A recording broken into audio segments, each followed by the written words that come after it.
Haberá axudas para a construción de vivenda protexida. O Goberno aproba o novo plan que tamén establece que os pisos que reciban fondos do Estado conservarán sempre o carácter protexido.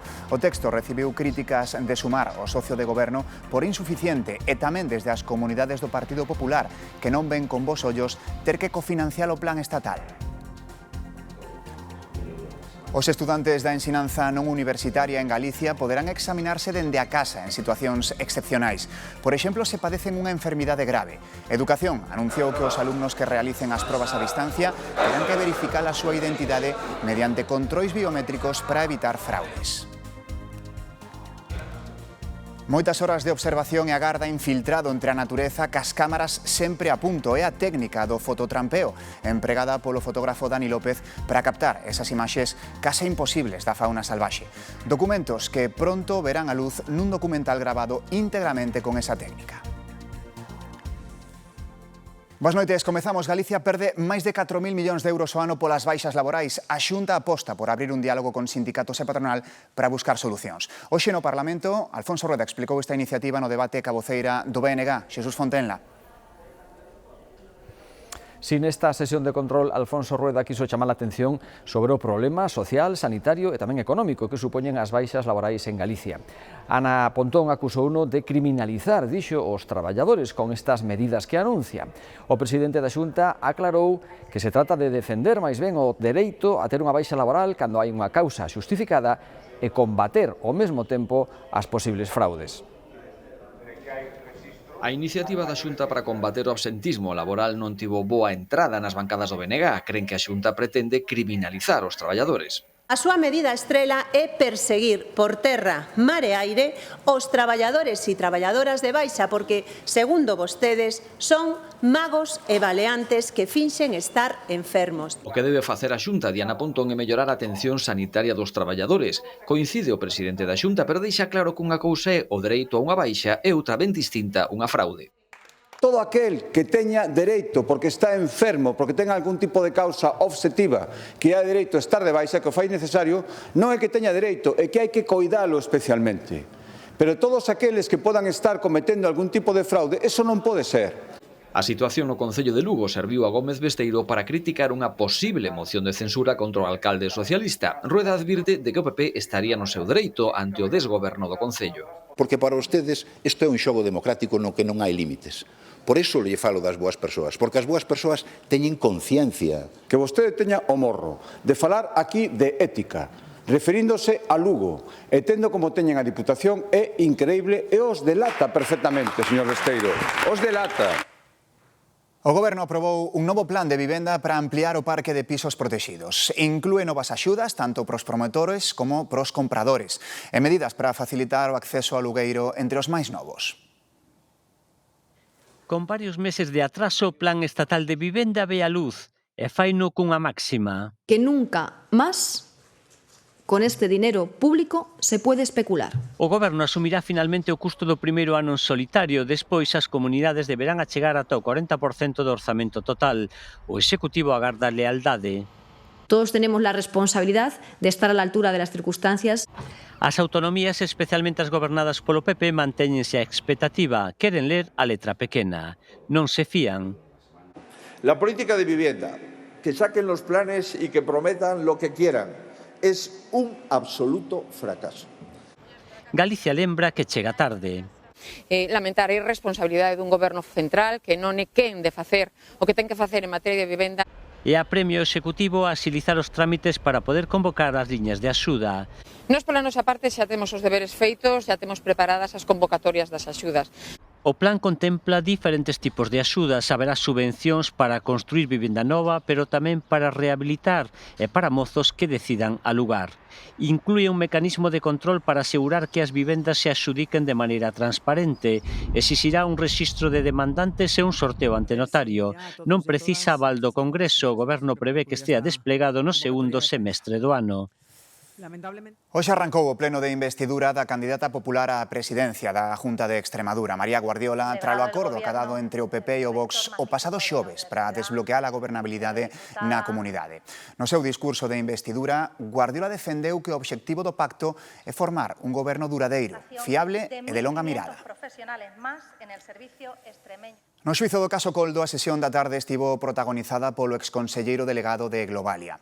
Javier Hidalgo explicou que contratou o empresario Víctor de Aldama para actuar como canle de comunicación con varios ministerios, entre os que citou Transportes e Economía. Hidalgo negou que a súa empresa pagase ou fixese agasallos ao ministro José Luis Ábalos ou o seu exasesor Coldo García a cambio do rescate público de Air Europa. Pola mañá declarou o exxefe de gabinete da exministra de Industria. Dixo que Reyes Maroto se reuniu con Aldama, pero que esa xuntanza non tiña nada que ver cos asuntos que están baixo investigación.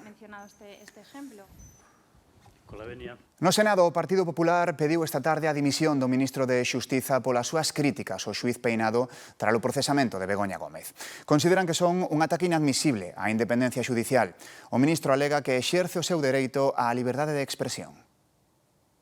Sus ataques al juez Peinado y al resto de los jueces no son libertad de expresión, señor Bolaños, son un ataque feroz a la independencia judicial. Usted hoy es el director de un linchamiento público a aquellos jueces que dictan resoluciones que no les son favorables. Váyase ya de una vez por todas y devuelva la dignidad a la justicia que se merece. Estoy calificando jurídicamente unas resoluciones judiciales en el ejercicio de mi derecho fundamental a la libertad de expresión, que lo hago aquí en esta tribuna con inmunidad parlamentaria y lo digo fuera diciendo exactamente lo mismo. Aínda na Cámara Alta, o Partido Popular criticou a manobra do Goberno de paralizar o plan da Xunta que homologaba a discapacidade e dependencia e incluir a medida na reforma de Lei de Persoas con Discapacidade que se está tramitando no Congreso. Din que reflicte un claro afán recadatorio do Executivo. Lo que la Xunta hizo, lejos de impugnarlo, el Gobierno debería considerarlo modélico. Señor ministro, copien lo que hace la Xunta de Galicia si lo consideran y acertarán, aunque eso sí, van a recaudar un poquito menos. No es coincidencia que estemos de acuerdo, porque el texto de esta reforma se ha trabajado con las organizaciones de la sociedad civil, con las comunidades autónomas y se está trabajando con los grupos parlamentarios. Sucede, usted lo sabe, que según el ordenamiento jurídico vigente, el rango legal que debe tener esta reforma corresponde a la normativa básica del Estado. Os alumnos galegos de ensinanza pública non universitaria poderán examinarse desde a casa en situacións extraordinarias, como pode ser padecer unha enfermidade grave. Os profesores disporán de ferramentas para verificar a identidade dos estudantes que fan esa proba. Será con controis biométricos que respectarán a protección de datos, algo no que Galicia vai ser pioneira, segundo destacou o presidente da Xunta. A primeira comunidade autónoma que regule os exames virtuais no ensino público non universitario con sistemas biométricos que garantan a autenticidade dos resultados. Un barco de Cangas é o primeiro da frota pesqueira española en incorporar un bote salvavidas que non se pode somerxer. É un prototipo financiado con fondos europeos que mellora de forma notable a seguridade dos mariñeiros en caso de naufraxio. A principal vantaxe deste bote ríxido é que a tripulación pode acceder a él dende o propio barco, sen entrar en contacto coa auga do mar, o que implicaría risco de afogamento ou hipotermia. Embarcamos aquí pola porta e unha vez que esteamos todos, pois facemos o sistema de arriado. Unha vez que tean todos os tripulantes a bordo. Ten un sistema, unha palanca, tiramos e se acciona o sistema hasta que toca agua. Unha vez que toca agua, desenganchamos e nos desviamos do barco. Ten capacidade para 36 persoas por riba da dotación deste buque que conta con 31 tripulantes. É totalmente insomersible, autopropúlsase con motor diésel e posúe equipos de radio e xeolocalización. A manobra de arriado é rápida e autónoma. Sistema hidráulico, digamos, estas acumuladores, o que fan é que, inda que non haya corriente no barco que quede sin suministro eléctrico, el solo automáticamente poidas arrear o bote ao mar.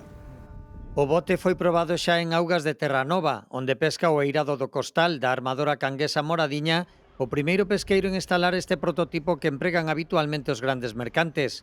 Polo seu peso e tamaño, non todos os barcos poden leválo a bordo. Creemos que en muchas de las unidades de la flota sí podrá serlo. Entonces es cuestión de analizar, estudiar y trabajar pues quizás en un proyecto extendido de este que ahora se concluye. Foi deseñado por unha empresa nórdica e custa alrededor de 300.000 euros. O proxecto está financiado con fondos europeos destinados a mellorar a seguridade no mar. O incendio nun tren Febe que cubría a ruta entre Ferrol e Ortigueira obrigou a desaloxar os pasaxeiros. O lume comezou na cabeza do tren, na zona das máquinas, e por sorte non se estendeu aos vagóns. Os pasaxeiros baixaron polo seu propio pé, pero tiveron que ir andando ata o apeadoiro máis próximo, xa que a zona na que comezou a arder o tren é moeche e de moi difícil acceso ata para os propios servizos de urxencia. Un autobús atascado durante horas no periférico de Santiago complicou esta tarde o tráfico na cidade. Patricia Vilar.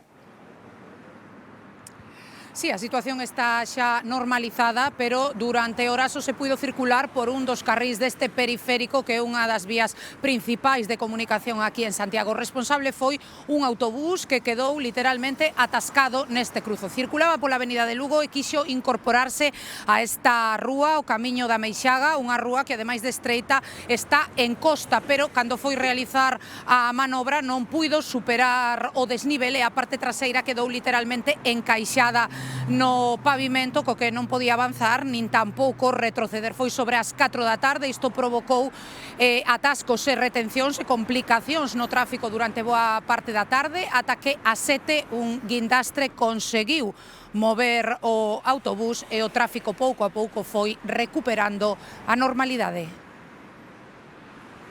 Grazas, Patricia. Nesta campaña está previsto realizar preto de 250 incendios planificados. Son queimas controladas que se realizan en zonas estratégicas polo seu valor ambiental ou polo seu risco de lume. Tamén serven para adestramento dos equipos de extinción. O Parque Natural do Invernadeiro foi un dos espazos con alto valor ecolóxico afectado polos grandes incendios do verán pasado. Ata aquí chegou o lume que se iniciara en Chandrexa. Con esta queima pretenden facer unha franxa de protección. Esta zona é unha zona de fácil acceso nos lumes, colle moita forza cara ao perimetral do Invernadeiro, é unha zona para intentarla protexer.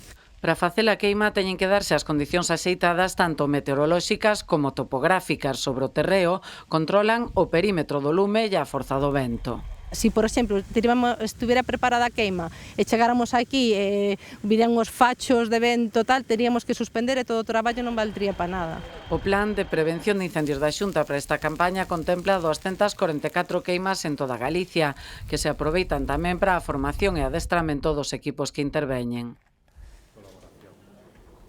Nos próximos 6 meses haberá reforzos importantes. 22 brigadas súmanse ao operativo de prevención de incendios da provincia de Ourense. 6 mancomunidades da provincia contarán co apoio destas brigadas ás que destinan 2 millóns de euros. Realizarán labores de prevención, manual e mecanizada, vixilancia e defensa contra os incendios. O Grupo Nestlé inclúe a planta galega de Pontecesures no ERE que anuncia para España. O expediente de regulación de emprego afectará a uns 300 traballadores. A multinacional aínda non concretou a cifra deses 300 que serán afectados na planta pontevedresa, que produce leite condensado para toda Europa, Oriente Medio e África. Nestlé xustifica o ERE no cambio de hábitos do consumidor e na necesidade de automatizar procesos. O economista Carlos Mella faleceu hoxe aos 95 anos. Foi vicepresidente da Xunta entre 1983 e 1984 no goberno presidido por Xerardo Fernández Albor e exerceu tamén como director xeral de política financeira con Adolfo Suárez. Carlos Mella tamén publicou varios libros e presidiu a Fundación Castelao. Nas vindeiras 5 horas saberemos se os Estados Unidos e Irán retoman as hostilidades ou sentan a negociar. A tregua expira ás 2 da mañá, hora española. O vicepresidente dos Estados Unidos, J.D. Vance, suspendeu a última hora a súa viaxe a Pakistán para a segunda rolda de conversas, aínda que a Casa Branca asegura que pode tomar o avión en calquera momento. Irán resístese a manter novos encontros baixo as condicións impostas por Washington. Donald Trump advertiu que non haberá máis prórrogas e advirte que se Teherán non volve ás negociacións, están preparados para volver a atacar. De volta na casa, afrontamos o xuizo polo caso da Primitiva Sendono. Hoxe declarou o Irmando Loteiro que reclama o premio. Por aquel entón era delegado provincial de loterías e a Fiscalía pide para él 6 anos de prisión por colaborar no cobro do 10º. Cal é a súa versión, Xoel?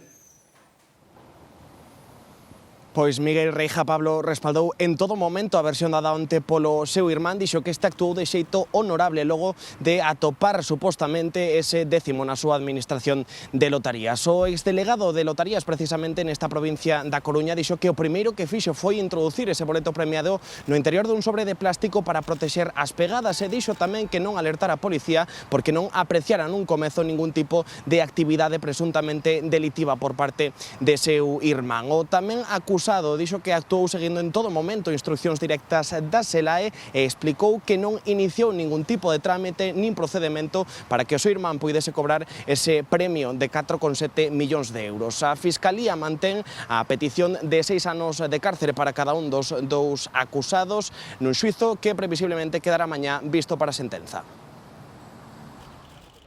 Miguel Reija tamén defendeu a súa inocencia. Asegurou que non fixo ningunha xestión para facilitar que o seu irmán, o outro acusado, cobrase a primitiva premiada con 4,7 millóns de euros.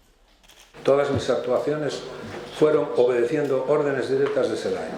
Acompañar a la policía, comunicarle a mi hermano la proximidad de la caducidad. Todas estas acciones siempre fueron por orden de SELAE, nunca motu propio. Explicou tamén que non lles deu importancia ao resto de boletos que acompañaban a primitiva millonaria porque o importante era ter diante o boleto premiado. Los boletos pequeños que rodean a posteriori y varios años después se demostró la utilidad de esa información, pero en ese momento y teniendo el boleto principal no tenía, había un 90% de posibilidades de que no sirviese para nada. Si admitiu que el tramitou a reclamación do seu irmán sobre o premio para evitar a caducidade da primitiva millonaria. Tras a súa declaración, as partes expuxeron as conclusións finais. A Fiscalía mantén a pena de 6 anos de cadea para o loteiro, o que acusa de quedar coa primitiva premiada con 4,7 millóns de euros, os mesmos que para o seu irmán Miguel por un delito de branqueo de capitais. As autoridades mexicanas xa identificaron o francotirador que matou unha turista canadense e feriu outras 13 persoas. Chamábase Julio César Ramírez, tiña 27 anos e nas súas redes sociais recoñecíase admirador de Hitler e dos autores do masacre do Instituto Columbine dos Estados Unidos. O tireteo contra os visitantes da zona arqueolóxica realizouse desde o alto da pirámide da Lúa. O agresor suicidouse despois do ataque. Máis asuntos deste martes. O Reino Unido dá luz verde á lei que prohibirá mercar tabaco a todas as persoas nacidas a partir de 2009, unha medida histórica que afectará de por vida aos menores actuais. María Sabarís. Unha normativa das máis restrictivas do mundo que busca crear no Reino Unido a primeira xeración sen fume da súa historia recente. Prohibirase a venda legal de tabaco a todas as persoas nacidas despois de 2009. A lei tamén outorga novos poderes ao goberno para regular o tabaco, os vapeadores e outros produtos con nicotina. Ademais, amplíanse as restriccións, prohibirase vapear nos coches con menores, nos parques infantís e nos arredores de escolas e hospitais. O goberno destaca que esta medida permitirá salvar vidas e reducir a presión sobre o sector sanitario, porén o sector comercial pide máis educación para previr e menos prohibición. As asociacións de loita contra o cancro recibiron ben a medida, pero reclaman máis axuda para as persoas que xa fuman. Esta tarde asistimos á clausura das xornadas de Arte e Ciencia, centradas na intelixencia artificial como fenómeno tecnolóxico, cultural e social. Desde o xoves, máis de 30 expertos nacionais e internacionais abordaron as súas implicacións éticas, creativas e políticas. Unha reflexión interdisciplinar desde unha perspectiva crítica e humanista que pon de manifesto a importancia da educación e formación nesta materia, como nos conta Remedios Zafra do CSIC. El mayor riesgo al que debiéramos temer y nuestra mayor responsabilidad al mismo tiempo es ser conscientes de cuando esas tecnologías están movidas bajo fuerzas mercantiles y monetarias a cuando son tecnologías que están contextualizadas en un contexto educativo, en un contexto en el que puede haber un acompañamiento que nos ayude a entenderlas y bajo unos poderes públicos que cumplan también su responsabilidad. O fotógrafo galego Dani López leva anos documentando e divulgando o coñecemento da fauna salvaxe. Adéntrase na natureza e emprega técnicas de camuflaxe para capturar as súas imaxes. Agora última, unha longa metraxe realizada ca técnica do fototrampeo. O fotógrafo galego Dani López traballa no seu último proxecto, aínda en fase de montaxe, unha película documental gravada íntegramente coa técnica da cámara de fototrampeo. E que nos permite este dispositivo? Permítenos gravar a fauna da forma menos invasiva posible. E captar imaxes como as deste oso na contorna dos Ancares. Esas cámaras de fototrampeo a min ofrécenme información como data, horas de pasos de animais. E aí é onde teño esa información para ir co equipo de camuflaxe e facer esperas. Si eu xa sei a rutina dos animais, simplemente teño que chegar antes que eles. Acompañámolo polo río Lambre, entre os concellos de Miño e Paderne. Camaraman Dani olla, observa e agarda, mesmo se camufla, agochado durante horas ata que chega a recompensa. Os animais non te distinguen principalmente pola cor, distinguente a ti precisamente polo movimento. E aí é onde consigues as grandes fotografías. Sin ese camuflaxe non poderías fotografiar as crías ou cousas deste estilo que son tan importantes, claro. Di seguir a pegada que deixou nel Félix Rodríguez de la Fuente, documentando a fauna salvaxe co fin de divulgala. Para que os rapaciños máis pequenos medre neles ese respeto polo natureza. Coñecemento que achega e comparte tamén a través da súa propia canle de YouTube. O universo máxico de Paolo Roversi protagonizará a seguinte exposición da Fundación Marta Ortega. O fotógrafo italiano ten un inconfundible estilo que lembra a pintura dos mestres do Renacemento e do Barroco. Traballou para Vogue, Vanity Fair e firmas como Dior e Yves Saint Laurent. É o fotógrafo preferido da princesa de Gales, Kate Middleton. A mostra chamarase Dúbidas, porque para Roversi son o verdadeiro motor da arte. Poderase ver na Coruña desde o 20 de xuño.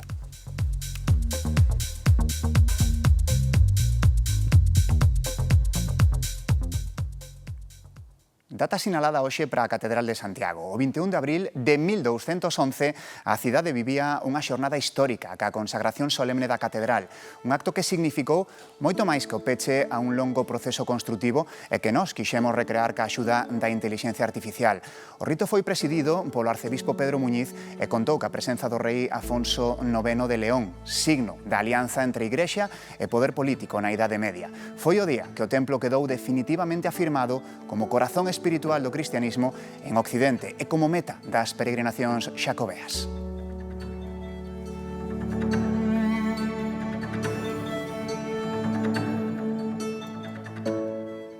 Hai hoxe un ano morría o Papa Francisco. Tiña 88 anos e deixaba 12 anos de pontificado.